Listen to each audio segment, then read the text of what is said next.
Bismillahirrahmanirrahim. Assalamualaikum warahmatullahi wabarakatuh. Semangat pagi. Alhamdulillah, puji dan syukur kita panjatkan kehadirat Allah Subhanahu wa taala atas nikmat dan karunia yang telah diberikan kepada kita. Tak lupa semoga salawat dan salam tetap tercurahkan kepada junjungan kita Nabi besar Muhammad sallallahu alaihi wasallam, kepada keluarga, kepada para sahabat, dan kepada para pengikutnya yang setia hingga akhir zaman. Baik, kita masih di Vital Information Management System. Sekarang kita masuk ke pembahasan message center dan keypad. Ya, message center dan keypad. Ini seperti ditunjukkan pada gambar, ini ada message center, kemudian ini ada keypad. Ya, ini yang akan menjadi pembahasan kita kali ini. Nah, di message center itu ada alert indikator. Ini alert indikator, tunjukkan pada panah ini, ya. Kemudian nih ada alert indikator, kemudian di sini ada universal gate. Ya, ada universal gate. Nah, kemudian di sini ada keypad, ya. Keypad. Kemudian selanjutnya di sini ada message center. Ya, ada message center. Message center sendiri untuk informasi daripada saat terjadi event. Ya. Kemudian di sini ada keypad. Ya, ada keypad. Nah, sekarang kita masuk ke bagaimana service operationnya. Ya, service operation. Untuk memasukkan service operation, operator atau technician harus memasukkan angka atau huruf ke dalam VIMS menggunakan keypad. Ya, menggunakan keypad. Kemudian kode angka ditentukan masing-masing service operation dapat sampai 8 digit. Nah, ini mesti diingat, sampai 8 digit. Digit tersebut berhubungan dengan angka pada keypad dan mewakili nomor 2 sampai 9. Juga kecocokan karakter. Nah, seperti di sini 35478. Ini merupakan digit angka yang ditetapkan ke service program untuk melihat event list. Ya, untuk melihat event list itu 35478. Nah, kemudian ini event list, ya. Ini adalah huruf yang berhubungan dengan 35478 pada keypad. Jadi kalau kita ketik ini tidak akan muncul di sini, ya. Event list. Nah, berikut adalah pembahasan tiap service program code dan operasinya. Nah, kita perhatikan di sini ada 3564 atau D-log. Ini adalah untuk memulai dan memberhentikan data logger. Ketika data logger beroperasi, 4 titik indikator di pojok kanan atas universal gate itu mulai bergeser menyala. Nah, ketika data logger on, sisa waktu penyimpanan akan ditampilkan dalam message center dalam 5 detik. Data logger juga dapat dihidupkan dengan menggunakan offboard service tool VC. Nah, jika VC digunakan untuk memulai data logger, indikator dot yang bergeser tidak akan tampak, ya, itu. Nah, kemudian selanjutnya di sini ada 35737 atau DLRS, ya. Nah, ini untuk mengatur ulang atau reset waktu penyimpanan menjadi 30 menit. Apapun informasi yang saat ini dalam memori data logger akan terhapus ketika program service code ini mulai dijalankan. Ya, ini harus kita pahami. Kemudian ada 3225. Ya, ini mengizinkan melihat semua aktif event yang dikenali namun belum dibetulkan, ya, belum dilakukan service di sini. Ketika kita 3225. Nah, selanjutnya di sini ada 35478 list mengizinkan melihat mesin dan sistem event. event akan ditampilkan dengan dasar terakhir kali masuk atau keluar awal. Nah, contoh di sini ada hydraulic oil level, ada high ini ya, 527. Nah, kemudian ada 000 0526. Mesin event akan ditampilkan informasi berikut dalam message area dalam format berikut: parameter, kemudian name, dan event status. Ini parameter, name, kemudian event status. Pembacaan service matter ketika event dimulai dan lamanya event. Nah ini ya, HHH, MMSS. Ini contoh, jika tombol F1 pada keypad ditekan saat informasi terdahulu tampak, nilai dan unit parameter akan ditampilkan pada baris kedua pesan yang terdahulu.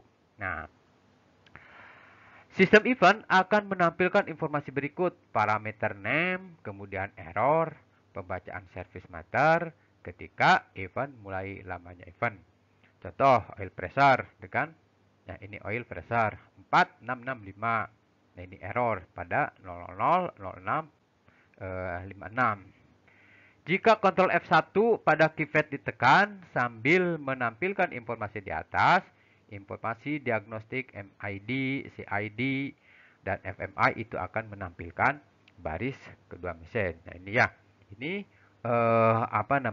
contoh untuk event list ya. Jadi event list sekali lagi mengizinkan melihat mesin dan sistem event. Event akan ditampilkan dengan dasar terakhir kali masuk atau keluar di awal. Nah, ini contohnya. Kemudian kita masuk ke 3732 atau IREC ya. Sini kita perhatikan sini ya, yaitu untuk menghidupkan ya on event recorder. Ketika event recorder dimulai, semua nilai parameter disimpan untuk periode sebelumnya selama 5 menit sebelum event terjadi dan dilanjutkan 1 menit berikutnya setelah event recorder mulai. Nah, informasi ini utamanya digunakan oleh manajemen atau technician untuk diagnostik dan membutuhkan penggunaan off-board service atau tool atau VC. Nah, ini untuk 3732 IREC, yaitu menghidupkan on event recorder.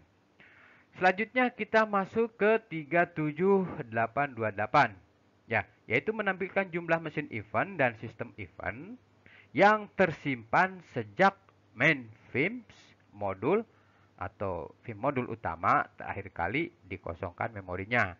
Contoh event ya kan. Kemudian sistem 005, kemudian mesin 0,047. Nah, ini untuk 37825 atau startnya. Selanjutnya kita masuk ke 52 atau LA. Ini itu mengizinkan informasi ditampilkan dalam dua bahasa yang berbeda. Tampilan dapat dipindahkan antara dua program bahasa yang tersedia. Bahasa tersedia ditentukan oleh konfigurasi software.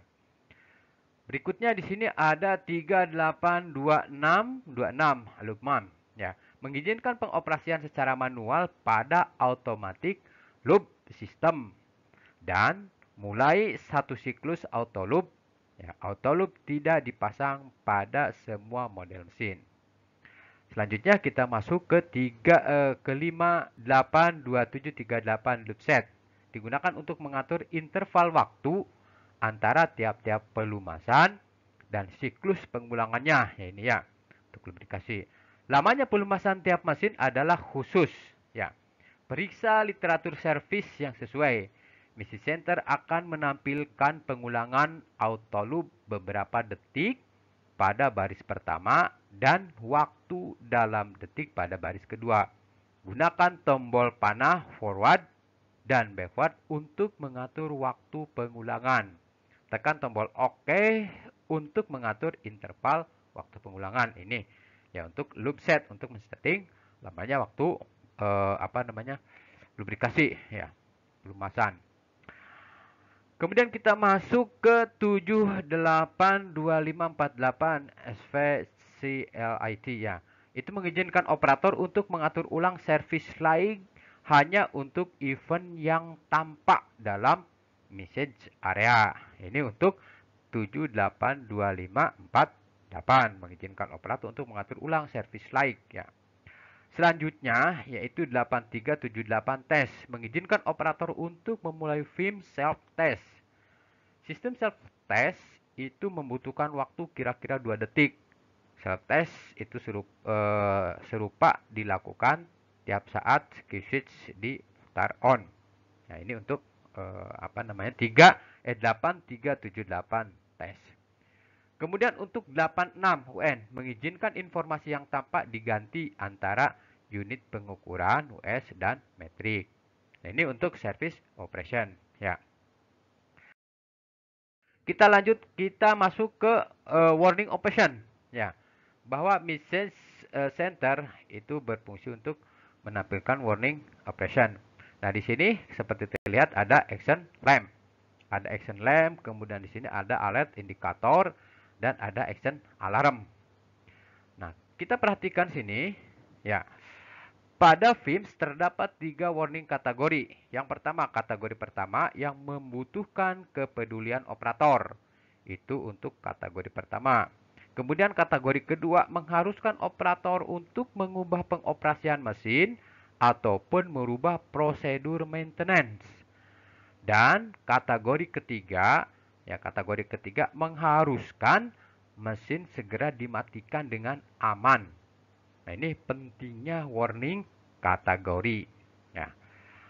Nah, kita perhatikan ke sini. Ini untuk alert indikator. Nah, alert indikator ini dia akan menyala ketika terjadi warning kategori 1, warning kategori 2, warning kategori 2S, dan kategori 3. Jadi, pada setiap warning alert indikator itu akan menyala. Ya, ini untuk alert indikator. Kemudian kita masuk ke action lamp. Action lamp itu hanya akan menyala atau berkedip ketika terjadi warning kategori 2, warning kategori 2S, dan warning kategori 3. Sementara untuk action lamp, action alarm itu hanya akan menyala pada kategori 2S dan kategori 3. Ya, ini untuk warning operation dari alert indikator, kemudian action lamp, dan action alarm. Nah, kita lihat di tabel ini ya, peringatan operasi warning kategori 1, kemudian kategori 2, kategori 2S, dan kategori 3. Kita lihat sini ya. Jadi warning kategori 1 itu sinyal petunjuk saja atau alert indikator yang berkedip atau sinyal petunjuk. Kemudian tindakannya ya, tindakan yang perlu dilakukan oleh operator tidak memerlukan tindakan cepat. Sistem membutuhkan perhatian segera. Jadi harus dijadikan perhatian ketika terjadi kategori 1. Akibat yang bisa terjadi, tidak ada pengaruh berbahaya atau pengaruh yang mengakibatkan kerusakan. Ini pada warning kategori 1. Kemudian pada kategori 2 nih. Ya, kategori 2. Sinyal petunjuk itu akan berkedip 10 kali tiap detik. Nah, kemudian apalagi ini? Ya, lampu peringatan juga akan berkedip ya 1 kali tiap detik. Bagaimana tindakan yang harus perlu dilakukan? Yaitu merubah cara menjalankan unit atau melakukan perbaikan terhadap sistem. Dan efeknya apa? Akibat yang bisa terjadi yaitu menyebabkan kerusakan terhadap komponen unit. Selanjutnya kita masuk ke 2S. Ya, sinyal petunjuk itu akan berkedip 10 kali tiap detik. Kemudian lampu peringatannya ya, ini berkedip 1 kali tiap detik, dan alarm peringatan itu akan berbunyi panjang dan teratur. Lalu tindakan yang perlu dilakukan oleh operator apa? Segera mungkin merubah cara menjalankan unit. Ya, kemudian efeknya apa? Akibat yang bisa terjadi yaitu menyebabkan kerusakan parah terhadap komponen unit. Lalu bagaimana ketika warning kategori 3? Nah, sinyal petunjuk itu akan berkedip 10 kali tiap detik. Lampu peringatannya apa yang terjadi? Yaitu berkedip 1 kali tiap detik, dan alarm peringatan akan berbunyi 1 kali tiap detik. Lalu tindakan yang harus dilakukan, segera mungkin melakukan tindakan aman, mematikan mesin di lokasi aman yang terdekat dan menghubungi dispatch. Ya. Lalu akibat yang bisa terjadi menyebabkan luka parah terhadap operator atau kerusakan parah pada komponen unit yang akan terjadi. Ini untuk warning operation ya.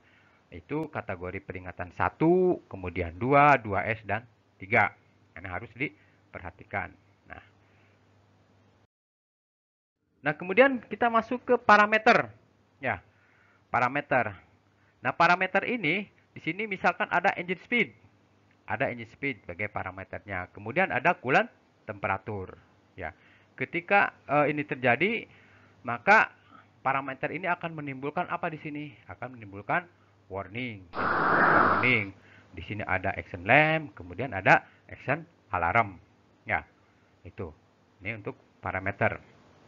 Nah, tiap-tiap mesin sistem yang terawasi akan mempunyai sebuah nama parameter dan nomor identifikasi. Ya. Nomor identifikasi. Kemudian nama parameter itu akan dengan mudah dapat diidentifikasi oleh operator.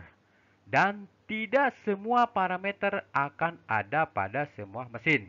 Ini yang perlu diingat.